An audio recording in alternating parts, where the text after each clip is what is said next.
Masyarakat Indonesia seperti Indonesia sangat kaya dengan berbagai nilai-nilai luhur yang telah diwariskan dari orang-orang terdahulu.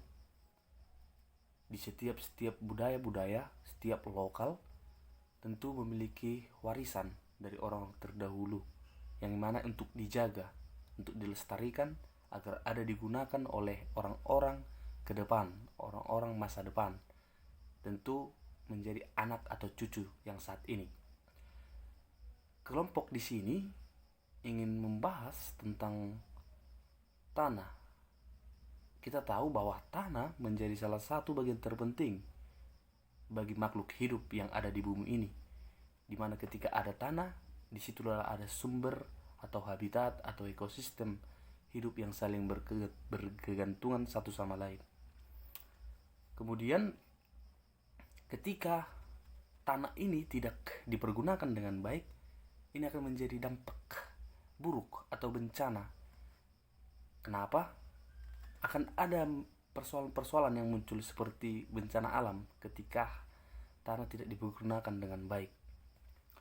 Masyarakat budaya lokal di Indonesia memiliki pemahaman akan nilai-nilai luhur tentang tanah, seperti yang kelompok ambil yaitu di Papua. Papua menjadi salah satu daerah yang tanahnya menyumbangkan berbagai sumber daya bagi kehidupan, berkelanjutan kehidupan secara khusus dalam peningkatan sumber daya alam. Bagi Papua sendiri, tanah digambarkan sebagai mama atau yang mengasuh dan menjamin keberlanjutan hidup anak-anaknya. Artinya apa? Bahwa di Papua itu secara khusus suku Yawa Unat, mereka ini menjunjung tinggi nilai-nilai luhur seperti tanah tadi. Namun kita tahu bahwa kekayaan yang terkandung dalam tanah itu justru yang membuat Papua menjadi objek yang terus dikuras sedemikian rupa demi memenuhi kehidupan hidup manusia. Tulisan ini kelompok akan menuntun setiap pembaca untuk melihat lebih dalam makna tanah itu, khususnya pada nilai-nilai luhur yang terkandung dalam nilai budaya lokal, yaitu secara khusus oleh suku Yawa Unat. Definisi tanah secara umum. Menurut Kamus Besar Bahasa Indonesia, tanah adalah permukaan bumi atau lapisan bumi yang bagian atas sekali. Sedangkan Dokuchaev dalam Fausik dan kawan-kawan tahun 2018 mengatakan bahwa tanah adalah lapisan permukaan bumi yang berasal dari material induk yang telah mengalami proses lanjut karena perubahan alami di bawah pengaruh air, udara, dan macam-macam organisme, baik yang masih hidup maupun yang telah mati. Memang ada beberapa jenis tanah seperti gersang, tandus, dan subur. Juga tidak semua tanah tersebut dibutuhkan oleh makhluk hidup. Sehingga bagaimana tanah tersebut atau makhluk hidup tersebut bisa beradaptasi dengan kondisi tanah tersebut. Lalu kemudian manusia pada prinsipnya merupakan makhluk sosial yang homo humanicus, homo economicus, dan juga homo culturalis. Nah, pertama, sebagai homo humanicus, manusia telah secara alami memiliki rasa kebersamaan dan mampu menjaga keseimbangan antara sesama manusia dalam berbagai keterikatan, semisal keterikatan garis keturunan, sistem kekerabatan, pola perkawinan, struktur bahasa, dan lain sebagainya. Yang kedua, sebagai homo economicus, manusia dituntut untuk bertahan atau survive. Sehingga untuk itulah manusia mengembangkan aktivitas ekonomi dengan membentuk pola atau rangkaian kegiatan ekonomi dengan memproduksi atau mengkonsumsi sumber daya alam hayati lewat berbagai alat yang diciptakan sendiri supaya membantu manusia untuk mengelola atau memproduksi sumber daya tersebut. Yang ketiga, sebagai homo culturalis, ini membawa manusia untuk hidup dan menetap pada wilayah tertentu sebagai ciri khas kepribadiannya, karena dari sanalah ia berasal Dan pada lingkungan tersebutlah pengetahuan dan kearifan maupun marifatnya terbentuk sebagai makhluk hidup yang jenius dibandingkan makhluk hidup lain. Tanah memiliki peran penting bagi kehidupan manusia, di mana manusia beraktivitas dalam kesehariannya, bersosial, bercocok tanam, berternak, dan lain sebagainya. Dalam tradisi masyarakat tertentu, tanah dianggap sebagai sesuatu yang sakral karena di sana terdapat simbol atau status sosial yang dimiliki berdasarkan hak menguasai oleh negara. Dan mengingat sebagaimana tanah bagi manusia, maka penguasaan tanah diatur oleh Undang-Undang Pokok Agraria dalam nomor 5 tahun 1960 tentang pokok-pokok agraria, yang kemudian ditentukan macam-macam hak atas permukaan atau atas bumi yang disebut tanah, yang dapat diberikan kepada dan mempunyai oleh orang baik sendiri maupun bersama-sama dengan orang lain serta badan hukum. Tanah dalam pengertian geologis agronomis diartikan sebagai lapisan permukaan bumi yang paling atas yang dimanfaatkan untuk menanam tumbuh-tumbuhan yang disebut tanah garapan, tanah perkarangan, tanah pertanian, tanah perkebunan, dan tanah bangunan yang digunakan untuk mendirikan bangunan.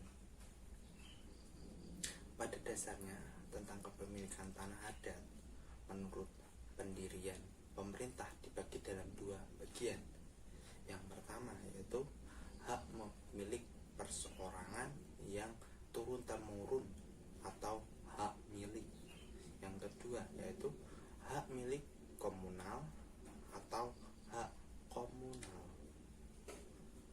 Nah, kewajiban yang dibebankan kepada masyarakat yang menggunakan tanah dalam lingkup adat dan negara harus melakukan hal-hal yang telah disepakati bersama, yaitu antara lain berupa pemeliharaan tanah, penambahan kesuburan tanah, serta pelestarian lingkungan.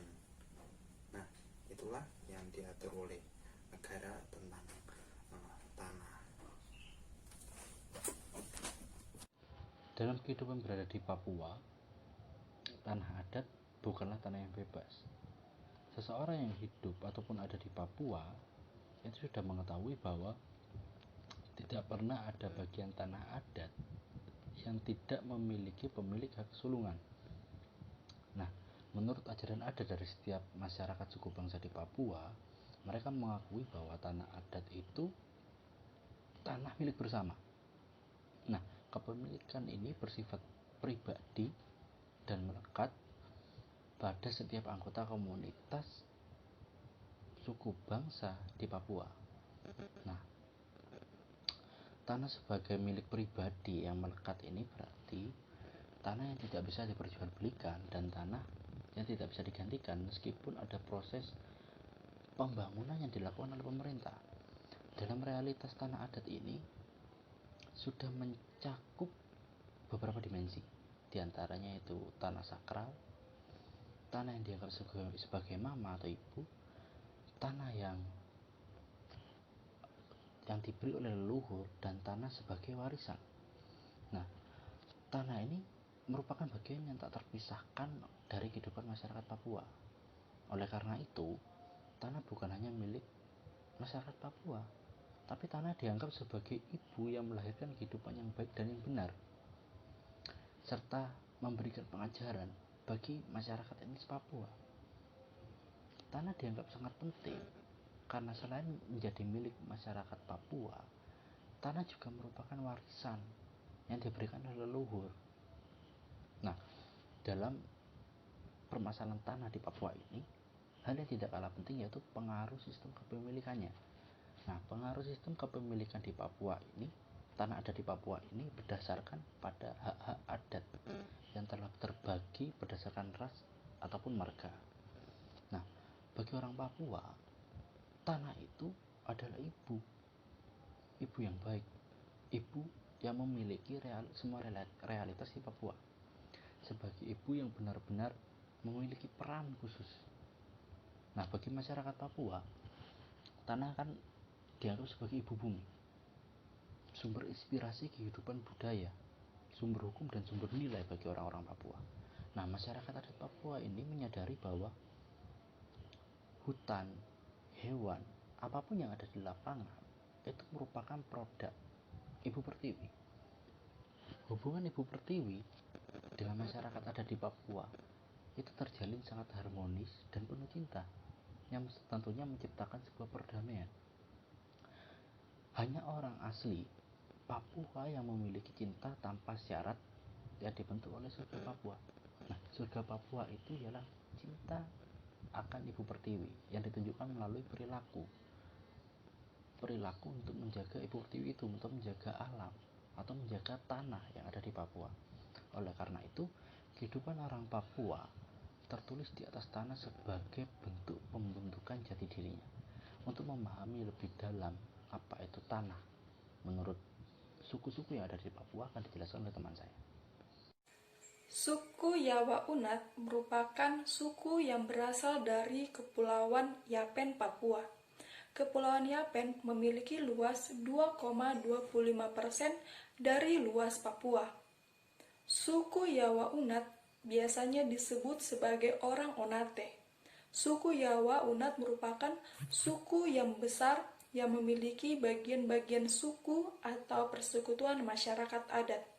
Secara etimologi, Yawa berarti orang dan Unat berarti gunung, sehingga menunjuk kepada orang-orang yang mendiami daerah pegunungan. Mata pencarian mereka sejak zaman nenek moyang merupakan berkebun. Akan tetapi, pada tahun 1980-an, suku Yawa Unat berpindah ke daerah pesisir pantai. Dua hal kepada Abraham. Seperti yang teman-teman tahu, perjanjian antara Tuhan dengan Abraham, yaitu yang pertama, Tuhan akan membuat keturunan Abraham melampaui bintang-bintang yang ada di langit. Dan yang kedua, Abraham yang merupakan orang yang hidupnya berpindah-pindah, maka Tuhan memberikan tanah bagi dia untuk tempat untuk dia tinggali. Maka dari situ kita dapat mengetahui bahwa tanah yang kita tinggali di muka bumi ini itu semua diberikan oleh Tuhan. Kita semua memiliki hak atas tanah-tanah itu. Akan tetapi kita harus memperlakukannya dengan baik agar tidak terjadi permasalahan antara sesama seperti yang terjadi di suku Yawa Unat yang ada di Papua saat ini. Karena bila mana tanah yang merupakan identitas suatu kelompok masyarakat dikuasai oleh pihak luar, akan terjadi diskriminasi. Maka secara teologi hal tersebut mengalami pelanggaran daripada prinsip-prinsip Alkitab yang telah diajarkan, seperti yang tadi, yang tanah yang telah diberikan Tuhan oleh Abraham itu udah dia pun tinggal di tempat itu, maka tidak ada boleh orang yang mengganggu di situ. Makanya daripada itu, apabila kita mendiskriminasi hal yang bukan milik kita, itu sama saya dengan melanggar prinsip-prinsip yang telah diajarkan oleh kita. Suku Yawa Unat adalah tempat perlindungan serta kesejahteraan bagi manusia, secara khusus suku Yawa Unat. Oleh karena itu, masyarakat suku Yawa Unat memahami tanah bukan saja pada tataran, tapi lebih menunjukkan kepada menghidupi kehidupan mereka. Bagi suku Yawa Unat, tanah ini dikenal sebagai ibu, yang menegaskan tanah adalah rahim dan buah kandung yang menciptakan mereka. Pemahaman tanah sebagai ibu tentu merupakan hasil refleksi masyarakat suku Yawa Unat dalam aktivitas mereka sehari-hari. Karena aktivitas mereka itu sangat masih bergantung pada tanah karena mayoritas masyarakat suku Yawa Unat itu adalah petani dan pedagang, sehingga tanah itu merupakan sumber dari perekonomian mereka sendiri. Menurut suku Yawa Unat, pemahaman tanah adalah anugerah dari Tuhan. Nah, ini telah dimaknai dari sejak dulu oleh masyarakat Yawa Unat. Oleh sebab itu, setiap keluarga dari masyarakat suku Yawa Unat yang memiliki tanah itu dapat memandang tanah itu sebagai komoditi, tetapi hanya dapat diperdagangkan atau diperjual kepada kelompok masyarakat yang mau membangun gereja. Lalu menjual tanah itu salah satu hal yang fatal atau pelanggaran yang tidak boleh dilakukan, karena amanat dari para nenek moyang suku Yawa Unat itu sangat melarang bahwa menjual tanah itu sangat dilarang. Tanah sebagai ibu bukan hanya sebagai filosofi hidup, tetapi juga harus dimaknai secara serius oleh masyarakat suku Yawa Unat. Realitas sekarang yang terjadi bisa jadi karena telah hilangnya pemaknaan tanah sebagai mama. Tanah bukan lagi mama yang menghidupi, tetapi barang yang menghidupi.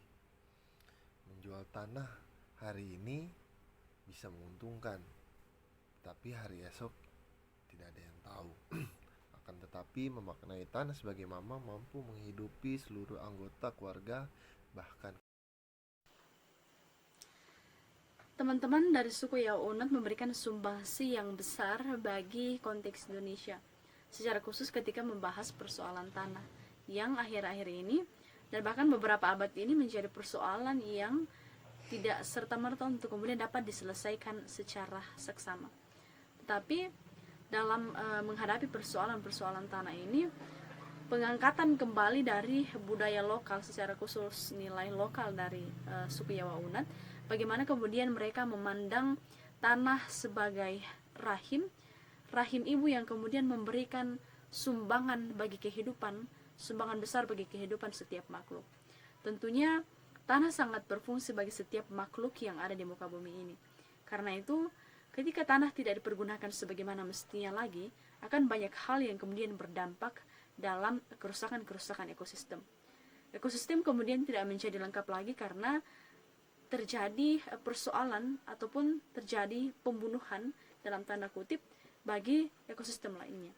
Ketika kemudian tanah dicemari, ada berbagai persoalan lainnya yang muncul, seperti pencemaran udara, kemudian bagaimana kemudian penggunaan limbah, lalu kemudian bagaimana sumber air bersih kemudian sangat berkurang. Di sisi lain juga kemudian apa yang kita konsumsi setiap harinya itu mengandung banyak zat kimia, dan ini berdampak pada ketidaksuburan dari tanah. Nah, teman-teman dari suku Yawa Unat ini kemudian dapat menjadi dasar bagi kita ataupun menjadi pokok bagi kita untuk melihat kembali bagaimana persoalan-persoalan tanah. Di sisi lain, selain pemahaman tentang bagaimana teman-teman suku Yawa Unat memandang tanah sebagai rahim atau sebagai ibu yang memberikan sumber kehidupan, kita dapat melihat bagaimana teman-teman suku Yawa Unat meyakini bahwa tanah itu merupakan sumber yang berasal dari yang ilahi, dan itu diberikan kepada segala makhluk yang ada di bumi. Dan ini menjadi penting bagi kita secara khusus dalam konteks kekristenan, terutama ketika kita berteologi, untuk melihat bahwa ternyata ada benang merah antara pemahaman kita.